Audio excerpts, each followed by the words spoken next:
26শে November দৈনিক রূপালী বাংলাদেশ পত্রিকার প্রথম পত্রিকাবার্ষিকী। আমি সকলকে জানাই সাদর সম্ভাষণা।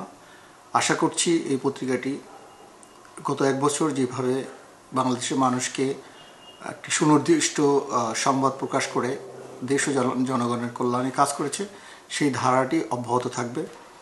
স্পেশালি আমি রিকোয়েস্ট করব ব্যবসা বাণিজ্য উন্নয়নে এবং স্পোর্টসের জন্য যেন তারা ভালোভাবে কাজ করে, এবং এই পত্রিকাটির উত্তরোত্তর সাফল্য কামনা করছি এবং ধন্যবাদ জানাচ্ছি পত্রিকা প্রকাশক, সম্পাদক এবং সকল সাংবাদিকবৃন্দকে। ধন্যবাদ। আসসালামু আলাইকুম। দৈনিক রূপালী বাংলাদেশ, মুক্ত চিন্তার দুরন্ত প্রকাশ।